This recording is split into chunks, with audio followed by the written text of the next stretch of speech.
Hey everybody, it's Tug here from Twisted Tug Studio. I got caught off guard there. Today we're going to take a little field trip. We're going to kind of have a fun day. I just want to show you some of the stuff that I'm interested in our collection that relates to horror in some way, or monsters.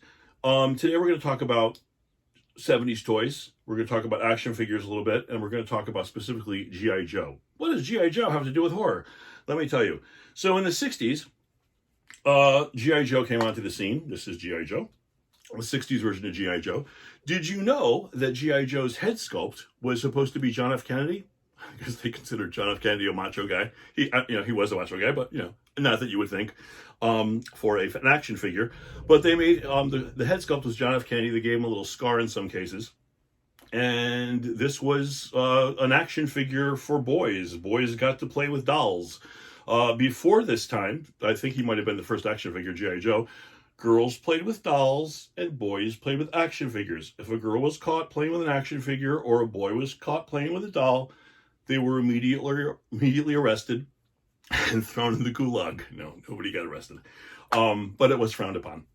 So he was a cool doll the boys could play with, and they could run wild with G.I. Joe.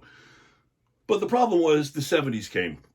The 70s came and the little boys kind of weren't really into war anymore or soldiers, and G.I. Joe became kind of a square. They needed something a little bit more groovy. It was the 70s. It was rock and roll. It was Jimi Hendrix. It was, I think you know what the 70s were all about. The Partridge Family. Funny story about the Partridge Family. When I was younger, my idol was David Cassidy from the Partridge Family, Keith Partridge. I just thought this guy had it together. He was good looking, and he had the cool clothes. And I mean, this guy was in a band with his mother and still got laid. David Cassidy. And I always wanted to meet David Cassidy from the Partridge Family. And one day I did. I met him before he died, obviously, before he died. I had a friend, I was living in New York at the time, and I had a friend in the mid-90s that worked at a radio station.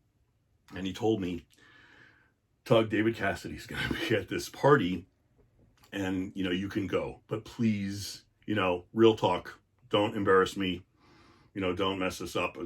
No. I said, oh my God, yes, David Cassidy. So we go to this party that night, and we walk in, and I see David Cassidy. There he is. He's in my sights. I see him. So I very calmly ran up to him. I didn't run. I very calmly went up to him. I might have pushed a few people to the ground. And there he was, David Cassidy. He was standing next to a guy in a suit. I remember a tall guy, it looked like maybe his business manager or something, holding a briefcase. I can't imagine what this guy had in the briefcase. Maybe some top secret Partridge Family documents that they had to be guarded. And I very nonchalantly said, David! And he just turned very slowly to me with those piercing David Cassidy blue eyes in horror. And he went to put out his hand to shake my hand, and I just grabbed him and hugged him. And I took him by his shoulders. And I said, by the way, David Cassidy's about this tall. He's about 4 feet tall. So I took him by his shoulders down here. And I said, you were my Elvis. This guy thought I was batshit crazy.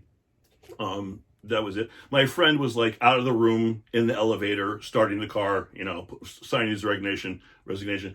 It didn't go well. And, but that's my David Cassidy story. I did meet him. I wrote him, actually. For some reason, he never wrote me back. He must have been very busy recording all those hit songs. I think I love you, David Cassidy. All the best. So back to G.I. Joe. So the 70s came, blah, blah, blah, blah, blah. Monsters were huge. Horror was huge in the 70s. In the 70s, we were introduced to movies like The Exorcist, my favorite movie, The Shining, Jaws came out in the 70s. The first Michael Myers movie of Halloween came out in the 70s. So they had to make G.I. Joe a little bit more groovy. So what they did is they rethought the whole G.I. Joe thing, and they gave him a beard. Let's see if I can find G.I. Joe with a beard here. They gave him a beard. Here's a G.I. Joe with a beard. And then, just knocked his head. And they called him G.I. Joe Action Team. So now this guy was no longer so much military. He was G.I. Joe with a beard. They also had G.I. Joe Kung Fu Grip. Kung Fu was huge in the 70s there. And they tried everything with this guy. This is the cowboy version of G.I. Joe. Just to be fair, they made an Indian version of G.I. Joe. It goes on and on and on. They made a Zorro G.I. Joe, a Kung Fu G.I. Joe. And then they started Because everybody was so into monsters, they had $6 Million Man fighting Bigfoot. So they thought, okay, let's have the $6 Million Man get in on this. So the first one they did was G.I. Joe and the Mummy's Tomb. And what they did is, this is actually him in the Mummy's Tomb. And this was the 70s version. He's supposed to have a beard, but I was trying to show you what he looked like without the beard. So, and they gave you all this little cool stuff. Like they gave him the shovel to dig up the mummy, the archaeologists. They even made a little record here. Remember these little records, these Peter Pan records that has the 45? The Mummy's Tomb, the net, a little treasure chest that has a, let's see if I can open this thing. They actually have little rubies. I don't know if you can see that. It's like a little ruby in there. And they gave you snakes. But the best part about the Mummy's Tomb was they gave you the mummy, and he came in his sarcophagus.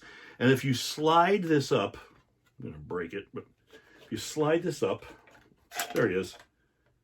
Look at a mummy. He's in here.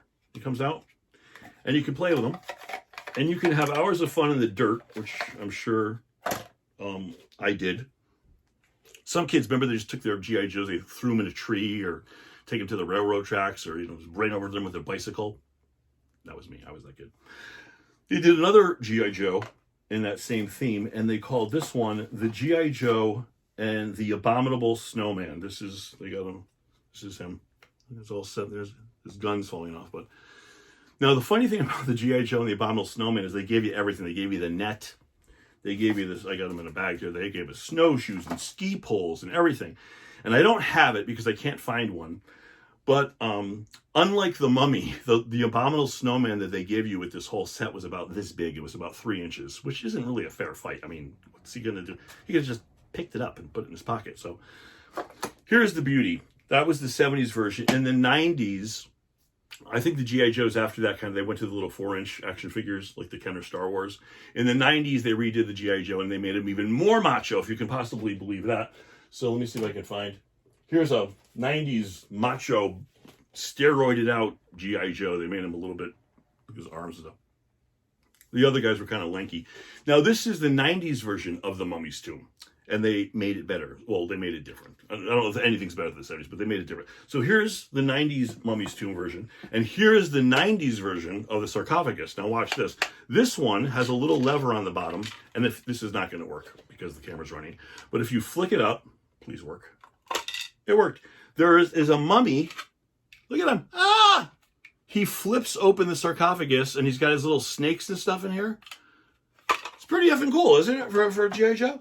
Here's the best thing. They redid the 1970s Action Man G.I. Joe Abominable Snowman. Remember the little thing I told you about they gave you? Look at this. Look at the Abominable Snowman they give you. Here, let me show you in scale what it looks like to a G.I. Joe doll. Here's the 1990s Abominable Snowman. Look at this guy. This guy, he's going to give you a run for the money, and the detail on the face.